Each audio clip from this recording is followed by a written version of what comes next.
ఇవాళ సీకట్లో ఒప్పందం, పొద్దుపూట ఈయనతో మాట్లాడతారు, రాత్రిపూట వాళ్ళతో మాట్లాడుకుంటారు. ఇవాళ బీజేపీ వాళ్ళు కూడా ఓట్లు అడుగుతారు. నరేంద్ర మోడీ పాలమూరు జిల్లాకు వచ్చి వారు మాట ఇచ్చిండ్రు 2014లోనే పాలమూరు రంగారెడ్డి ఎత్తిపోతల పథకాన్ని జాతీయ ప్రాజెక్టు చేస్తా, నా బాధ్యత అని మహబూబ్ నగర్ గడ్డ మీద నరేంద్ర మోడీ గారు మాట్లాడిండ్రు. నేను ఇవాళ అడుగుతున్నా భారతీయ జనతా పార్టీ నాయకులను కిషన్ రెడ్డిని, డీకే అరుణ గారిని, జితేందర్ రెడ్డిని ఈ రోజు శాసనసభ్యులను అడుగుతున్నా. 2014లో మహబూబ్ నగర్ జిల్లా హెడ్ క్వార్టర్ లో పాలమూరు రంగారెడ్డి ఎత్తిపోతల పథకాన్ని జాతీయ ప్రాజెక్టుగా ఇస్తా అని మాటిచ్చిన నరేంద్ర మోడీ 10 ఏళ్లైనా పాలమూరు ప్రాజెక్టును ఎందుకు పట్టించుకోలే? ఇప్పటికైనా మీ ప్రభుత్వం 10 ఏళ్లు అధికారంలో ఉంది, మీ కిషన్ రెడ్డి కేంద్ర మంత్రిగా ఉన్నాడు, మా పాలమూరు రంగారెడ్డి ఎత్తిపోతల పథకానికి జాతీయ ప్రాజెక్టు ఎందుకు ఇయ్యలేదని నేను అడుగుతున్నా. అదేవిధంగా మా మిత్రుడు రామ్మోహన్ రెడ్డి, గడ్డం ప్రసాద్ కుమార్ గారు వికారాబాద్ నుంచి కృష్ణా రైల్వే లైన్ కొడంగల్ ద్వారా నారాయణపేట ద్వారా రైల్వే పథకాన్ని కాంగ్రెస్ పార్టీ అధికారంలో ఉన్నప్పుడు మంజూరు చేపిస్తే ఈ రైల్వే ప్రాజెక్టుని 10 ఏళ్లలో తట్ట మట్టి కూడా తీయలేదు అంటే మోడీ గారు మనల్ని మోసం చేసినట్టు కాదా అని నేను అడుగుతున్నా. ఇవాళ మన జిల్లాకు జాతీయ రహదారులు ఎందుకు కుంటి నడక నడుస్తున్నాయి, ఎందుకు పనులు పూర్తయితలేవని నేను అడుగుతున్నా. అదేవిధంగా పూడూరులో ఉన్న నేవీ దాన్ని 10 ఏళ్లు పక్కన పెడితే నేను వచ్చి మొన్న నేవీ ప్రాజెక్టుకు భూములు కేటాయించి ఆ పనులు ప్రారంభించే విధంగా నేను చర్యలు చేపట్టిన.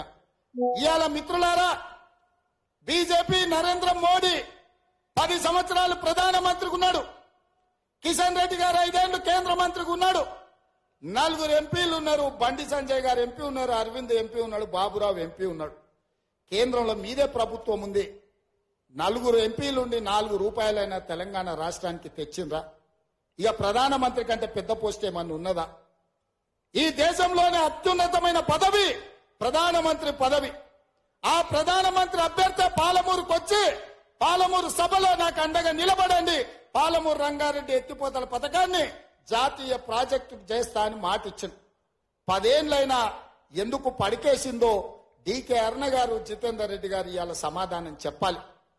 మీరు ఏ రకంగా 10 ఏళ్లు ప్రధానమంత్రిగా ఉన్నా పాలమూరుకు ప్రత్యేకంగా నిధులు ఇవ్వలే, ప్రాజెక్టులు ఇవ్వలే, పరిశ్రమలు ఇవ్వలే, అభివృద్ధి అడుగంటి పోతే ఒక్కనాడు ప్రశ్నించలే.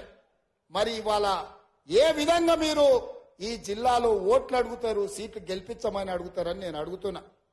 ఆనాడు కాంగ్రెస్ లో ఉన్నప్పుడు వాళ్ళకు పదవులు ఇచ్చిండ్రు, మంత్రి పదవులు కట్టబెట్టారు.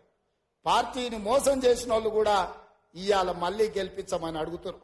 అందుకే మిత్రులారా, ఇవాళ కొడంగల్ శాసనసభ నియోజకవర్గ ప్రజలకు ఒక్క మాట నేను ఇవ్వదలుచుకున్నా.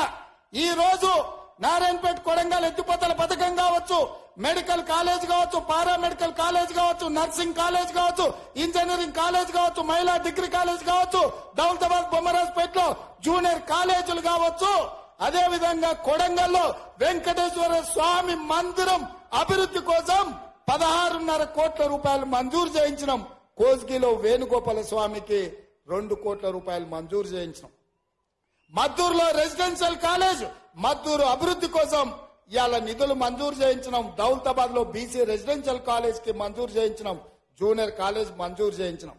మిత్రులారా, ఇవన్నీ మీరు ఆశీర్వదించడం వల్ల, మీరు అండగా నిలబడడం వల్ల ఇవాళ 5,000 కోట్ల రూపాయలతో అభివృద్ధి పనులు మొదలైనవి. కృష్ణానది జలాలను ఇవాళ కొడంగల్లు ప్రతి రైతుకు అందించడానికి మా ప్రభుత్వం చర్యలు చేపట్టింది. ఇదంతా ఎందుకు జరిగిందంటే మీరు అండగా నిలబడ్డారు కాబట్టి, మీరు కాంగ్రెస్ పార్టీని గెలిపించారు కాబట్టి ఇవాళ ఈ అభివృద్ధి కార్యక్రమాలు చేపట్టినాం. అందుకే ఇవాళ 5,000 కోట్లతో వచ్చిన రాబోయే పార్లమెంట్ ఎన్నికల్లో కొడంగల్ శాసనసభ నియోజకవర్గం నుంచి 50,000 ఓట్ల మెజార్టీ ఇవ్వండి, మళ్ళీ 5,000 కోట్ల రూపాయలు తెచ్చే బాధ్యత కాంగ్రెస్ పార్టీ తీసుకుంటుంది. వేదిక మీద ఉన్న పెద్దలు తీసుకుంటారు, మిత్రుడు వంశీచంద్ర రెడ్డి తీసుకుంటాడు.